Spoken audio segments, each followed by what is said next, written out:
আজ আমরা আলোচনা করব 2023 সালের CC13 পেপারের প্রশ্নের উত্তরগুলো নিয়ে। প্রথম প্রশ্ন আছে, প্রশাসন কাকে বলে? উত্তর হবে, প্রশাসন বলতে বোঝায় একটি নির্দিষ্ট লক্ষ্যকে সামনে রেখে সামগ্রিক কর্মকাণ্ড পরিচালনা। পরের প্রশ্ন, জনপ্রশাসনের জনর অর্থ কী? উত্তর হবে জনগণ। পরের প্রশ্ন, পোস্টকপ এর পঞ্চম অক্ষরটি কি নির্দেশ করে? উত্তর হবে পঞ্চম অক্ষর অর্থাৎ CO, যার অর্থ হচ্ছে কোঅর্ডিনেটিং বা সমন্বয় সাধন। পরের প্রশ্ন, রাজনীতি প্রশাসন দ্বিবিভাজন সম্পর্কিত উড্রো উইলসনের প্রবন্ধের শীর্ষক কী? অ্যান্সার হবে দি স্টাডি অফ অ্যাডমিনিস্ট্রেশন। পরের প্রশ্ন, দ্বিতীয় মিনোবুক সম্মেলন কবে সংগঠিত হয়? উত্তর হবে 1988 সালে। পরের প্রশ্ন, নয়া জনপ্রশাসনের দুজন তাত্ত্বিকের নাম লেখো। উত্তর হবে ডুয়াইট ওয়াল্ডো, পল এইচ অ্যাপলবি। নেক্সট প্রশ্ন, বিকেন্দ্রীকরণের দুটি সুবিধা কি কি?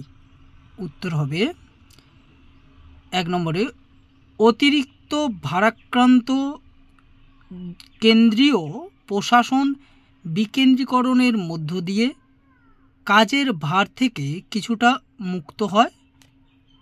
2 নম্বরে বিকেন্দ্রীকরণের ফলে কাজের গতি আসে এবং প্রশাসন অযথা লালফিতের ফাঁস থেকে মুক্ত হয়।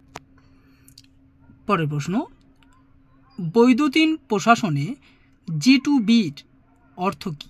উত্তর হবে বৈদ্যুতিন প্রশাসনে G2B বা গভর্নমেন্ট টু বিজনেস এর অর্থ ইন্টারনেটের মাধ্যমে সরকারি সংস্থা বা ব্যবসার মধ্যে লেনদেন পরিচালনা।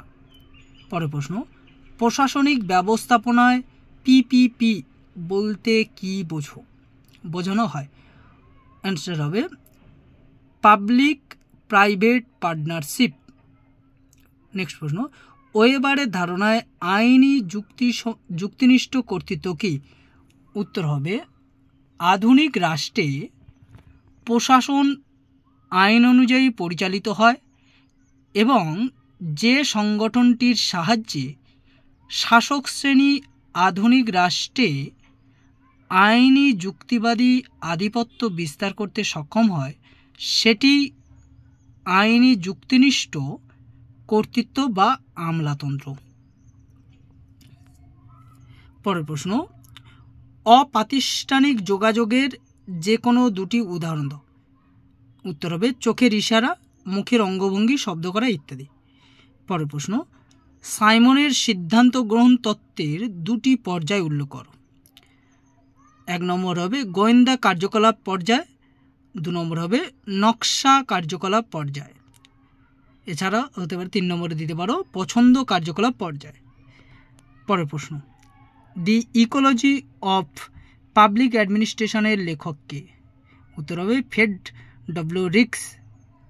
পরের প্রশ্ন, প্রশাসনের নিয়ন্ত্রণ জরুরি কেন? উত্তর হবে প্রশাসনের নিয়ন্ত্রণ জরুরি কারণ প্রশাসনিক সংগঠনের ক্ষেত্রে নিয়ন্ত্রণ একটি গুরুত্বপূর্ণ কৌশল যার সাহায্যে সংগঠন তার লক্ষ্যে পৌঁছাতে সক্ষম হয়।